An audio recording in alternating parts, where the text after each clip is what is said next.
Assalamualaikum warahmatullahi wabarakatuh. Ketemu lagi dengan Bribka Suyono, masih di channel Suyono Listrik. Tentunya masih membahas seputaran anxiety, psikosomatik maupun asam lambung, dan tentunya berdasarkan pengalaman yang saya alami. Apa kabar Anda semua? Saya doakan semoga Anda sehat, baik jasmani, jiwani, dilindungi oleh Allah dimanapun, kapanpun, dan yang lebih utama Anda segera lepas dari anxiety, psikosomatik maupun asam lambung. Sebaliknya saya minta doanya pada rekan-rekan semua. Saya juga minta doa supaya diberi sehat dan keluarga saya, ya. Terima kasih atas doanya selama ini. Kita saling mensupport, ya. Kita saling mensupport. Kalau Anda komen, silahkan Anda saling mensupport sama rekan-rekan Anda. Nah, ini saya mendatangkan lagi istri saya karena istri saya lah yang paling tahu, yang paling paham dengan keadaan saya. Karena tiap hari bertemu, ya otomatis dia akan tahu keadaan saya bagaimana. Jadi saya ini tidak akan mengada-ada. Nanti semua yang apa yang akan dikatakan istri saya, insya Allah sejujur-jujurnya. Sapa dulu dong, sapa dulu. Assalamualaikum. Ini anak saya yang nomor 3 ini, cantik kan? Nah, ibu mamanya cantik, bapaknya ganteng, ya nggak boleh iri lah ya sama saya. Kok geding aku. Adik, saya kalau manggil istri saya sampai sekarang masih dek, ya, masih dek gitu. Adik, ingat nggak berapa kali saya ke UGD? Nggak bisa dihitung. Nggak bisa dihitung, ya. Saya juga lupa. Saking seringnya ya. Yang kenceng ngomongnya. Saking seringnya ya nggak bisa dihitung. Nggak bisa dihitung, nggak bisa menghitung, ya. Nah, ini rekan-rekan, saya dulu itu kalau alami panic attack pasti ke UGD deh, ya. Yeah. Napas saya pendek, Keringat dingin, terus sempoyongan, rasa mau mati begitu. Saya larinya pasti ke UGD. Ini kebetulan dulu masih kecil deh, masih kecil, bayi yang antar saya itu kadang juga kakak saya almarhum itu, kadang istri saya ini ditungguin sama kakak-kakaknya, begitu ya. Betapa itunya saya, terburunya saya begitu. Jadi istri saya harus antar saya ke rumah sakit. Terus anak ini masih kecil dulu, umur belum ada setahun deh, ya, belum ada setahun. Nah, itu sering ke UGD kalau panik attack. Terus saya opname berapa kali, Dik? 2 kali seingat saya loh, ya. Berapa kali opnam? 3 kali. 3 kali ya? 3 kali ya, 3 kali. Terus yang ketiga itu saya opnam, pulang, ingin balik lagi ya ke rumah sakit ya itu. Saya dulu pernah opnam di rumah sakit. Saya merasa di rumah sakit itu tenang hati saya. Karena banyak dokter, banyak perawat, merasa tenang, dekat dengan tenaga medis. Tetapi saat saya pulang, saya ingin balik lagi, cemas lagi, datang itu. Saya ingin balik lagi ke rumah sakit. Begitu sampai saya memanggil siapa, kakak ipar saya deh, ya. Kakak ipar saya nggak boleh pulang, jangan pulang, tungguin saya begitu. Nah itu ya terpuruknya saya waktu alami anxiety psikosomatik. Nah untuk asam lambung saya ini sembuhnya ya, selain saya obat dokter, tapi kebanyakan saya minum apa deh, kayu secang ya, kayu secang dan temulawak. Direbus itu sudah ada di video saya. Nah sekarang begini, dulu kan pernah deh ya, waktu saya itu dinyatakan sehat oleh dokter, dicek semuanya normal, terus adik bilang, Mas ini anggap saja bawaan dari tubuh Mas, gitu. Nah istri saya pernah mengingatkan saya begitu, memberi saran, ya memotivasi saya bahwa anggap saja apa yang saya alami ini bawaan dari tubuh saya, begitu. Sekarang ya begini tubuh saya. Nah, setelah ada motivasi tersebut dan setelah saya diagnosa psikosomatik, saya buka YouTube ketemu Dokter Andri, terus Mas Arya Surya deh, ya. Nah, Dokter Andri ini pertama kali saya temukan channelnya. Saya belajar, setiap saya nonton video saya catat itu. Nggak pernah saya skip, saya tonton sampai selesai. Nah ini pentingnya sebuah edukasi. Terus penting juga sebuah relaksasi, yaitu dari Mas Arya Surya saya dulu. Kalau saya tidur, belum dengarkan audio relaksasi itu belum bisa tidur. Ya, belum bisa tidur. saya itu dulu pernah dia nggak tidur sama sekali sampai saya dibawa ke rumah sakit, terus disuntik sama obat tidur, masih saja nggak bisa tidur. Saya pulang minum obat tidur, masih tidak bisa tidur lagi. Subhanallah. Nah itulah ya, jadi begini ya rekan-rekan. Sebenarnya sakit ini memang misterius, tetapi Anda jangan anggap kalau ini misterius. Sebenarnya sakit ini sensasinya luar biasa, tetapi jangan menganggap ini adalah luar biasa. Anggap saja ini biasa-biasa saja. Begitu. Nah, saya pernah dulu deh ya memanggil adik, saya bilang begini, saya kalau mati sekarang sudah siap deh, saya titip anak-anak. Coba, betul nggak saya pernah bilang begitu? Jujur deh ya. Pernah bilang begitu. Ya, pernah ya. Itu. Terus saat saya dulu sakit itu, saya kesehariannya apa deh? Murung terus Di dalam kamar. di dalam kamar, melamun, menghitung detik jam. detik jam sambil sama pegang ini ya, jadi. Terus apa lagi deh? Ya cemas juga pikirannya, takut, suka nanya-nanya yang menakut-nakuti gitu loh. Iya, pernah adik juga saya suruh ngusir burung yang bunyinya titit itu di depan rumah. Nah itu ya, jadi semua yang jadi mitos itu, binatang yang jadi mitos itu saya takuti semua deh ya, termasuk kalau ada kekelawar masuk di rumah atau bunyi cicak. Nah itu saya paling jengkel sekali dulu kalau ada cicak ya, waktu tidur ada bunyi cicak, saya sering deh ya pakai sapu itu saya pukulin, saya basmi cicak itu. Ya itulah, karena ya begitu. Saya dulu jalan aja sudah sempoyongan sih ya, sempoyongan begini. Saya sering ngeluh, terus terang saya ngeluh sama istri saya, tapi itu sebenarnya salah ya, karena saya belum tahu edukasinya. Karena kalau saya mengeluh sama istri saya terus, nanti takutnya energi saya itu pindah ke istri saya, energi negatif. Nah itu nanti yang sakit saya.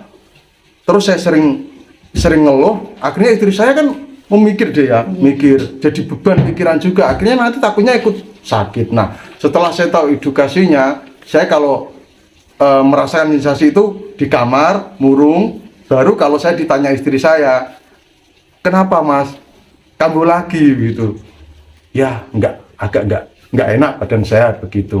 Nah itu ya, jadi anggap saja sensasi ini biasa-biasa saja, jangan menganggap luar biasa gitu.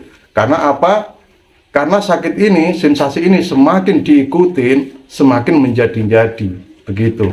Karena saya paham tentang sakit ini, psikosomatik ini, paham sekali.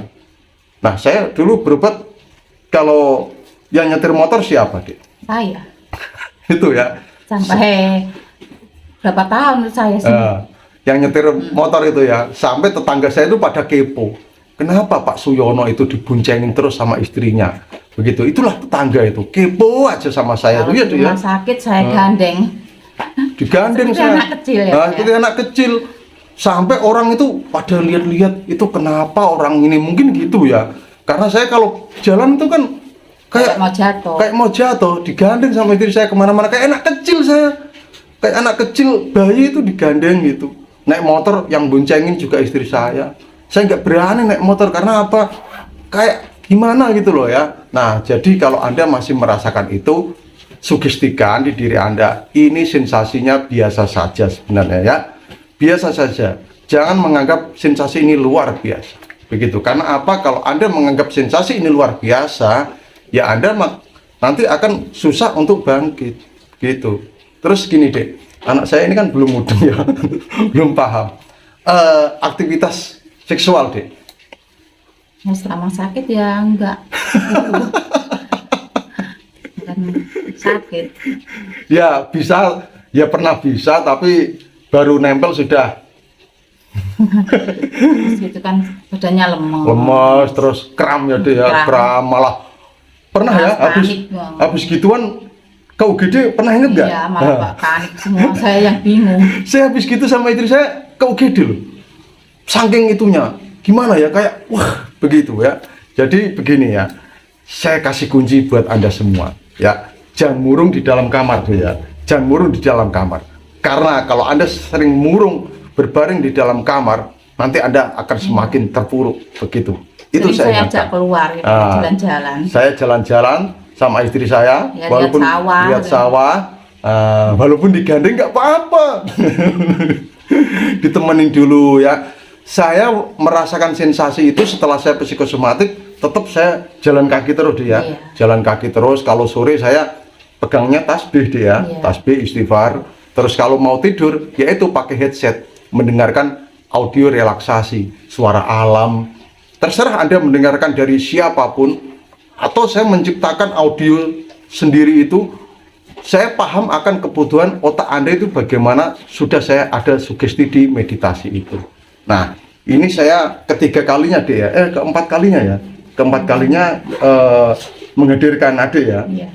Saya keempat kalinya menghadirkan ini, nanti Anda bisa tonton, nanti akan saya buat playlist kesaksian istri saya. Jadi saya harus punya yaitu saksi bahwa saya ini benar-benar alami keterpurukan gitu. Jadi saya nggak mengada-ada, saya tidak ingin terkenal terus saya mengada-ada dengan itu semua. Nah, jadi begini, sebenarnya sensasi yang Anda alami, udahlah sensasi apapun, itu kalau Anda buat jalan ya, keluar rumah, nah melihat pemandangan alam, terus bersosialisasi dengan teman-teman Anda, nanti sensasi itu sebenarnya akan terlupakan. Nah, itu yang pertama. Yang kedua, Anda harus memahami bahwa diri Anda sekarang ya begini.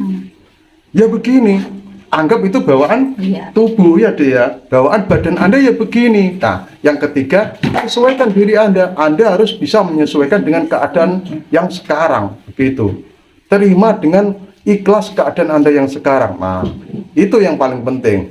Saya ya sampai sekarang itu cueknya minta ampun, karena saya dulu berlatih cuek dan akhirnya saya bisa cuek, baik dengan omongan orang, dengan apapun. Saya itu sekarang sudah cuek, mau tetangga mau bilang begini, teman mau bilang gini, udah saya nggak itu. Nah sekarang ini yang paling penting deh, saya dulu kan orangnya kuat ya, lari, terus push up, terus apa kuat. Nah sekarang setelah saya terkena psikosomatik, 2 tahun saya buat channel ini, ya, stamina saya belum pulih seperti dulu deh ya. Iya. Tetapi saya masih kuat lari-lari kecil, terus jalan kaki. Saya sudah berani nyetir kemana-mana. Dulu waktu anak saya daftar, Semarang. nyetir bolak-balik deh ya. Nah, itu berarti saya menganggap bahwa saya nggak mau menganggap stamina saya ini belum sempurna, enggak, karena mungkin bertambah usia begitu. Bertambah usia akhirnya stamina saya ya ini makin lama ya, juga namanya manusia, nggak ada manusia itu yang kuat seumur hidupnya, itu nggak ada gitu ya. Jadi Anda begitu ya. Nah, sesuaikan diri Anda dengan keadaan Anda yang sekarang ya, beradaptasi. Misalkan ada, misalnya saja pohon jati. Kenapa pohon jati itu kalau kemarau itu meranggas, daunnya rontok? Karena dia ingin menjaga kelestarian batang itu gitu, menyesuaikan dengan alam gitu. Sama, Anda juga harus menyesuaikan dengan keadaan Anda.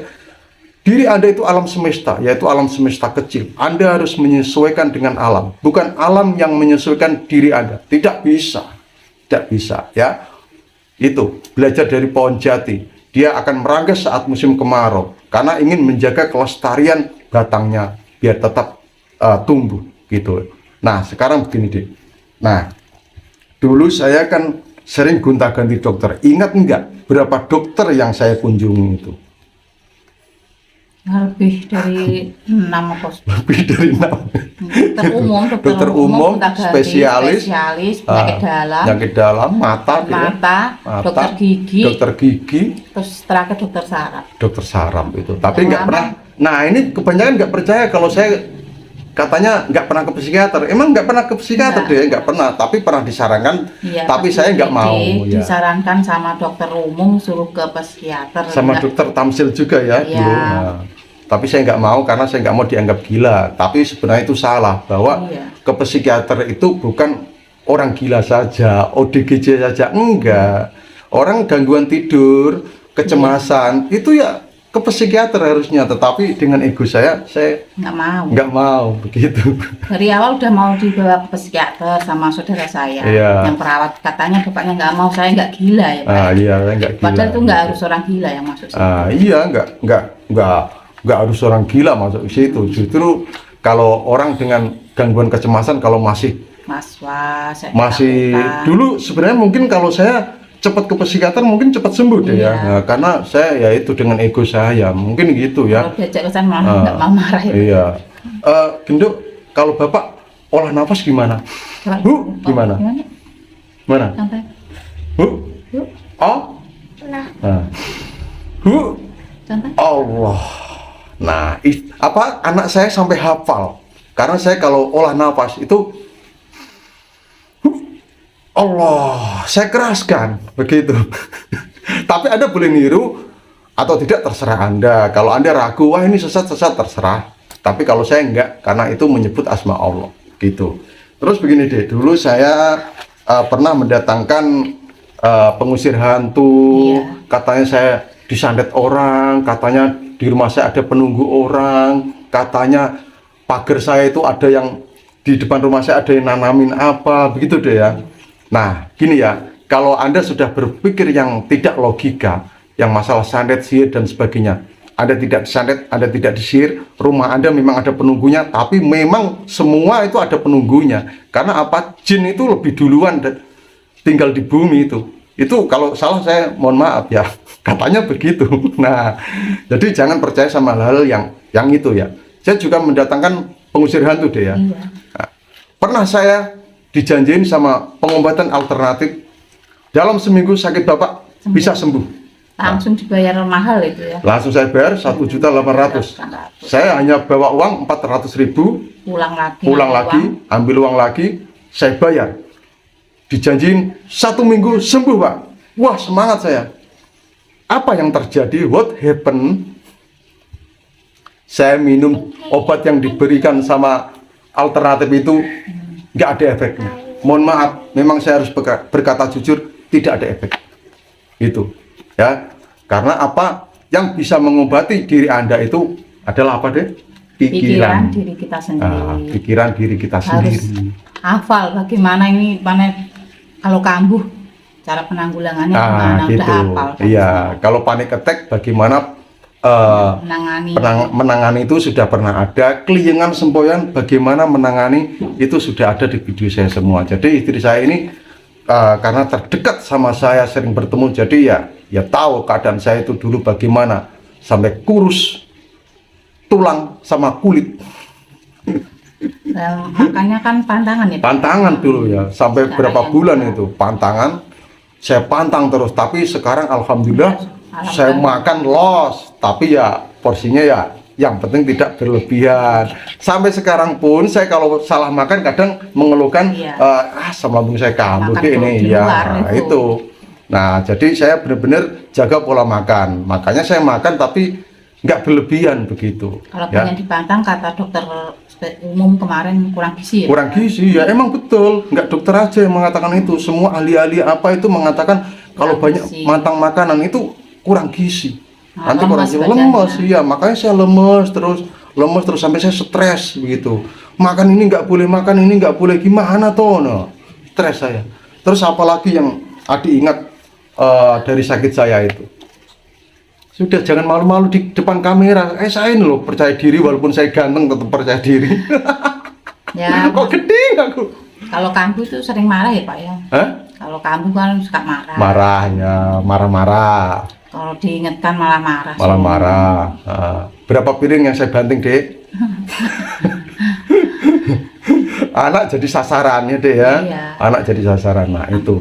Jadi intinya itu sekarang itu ya udah.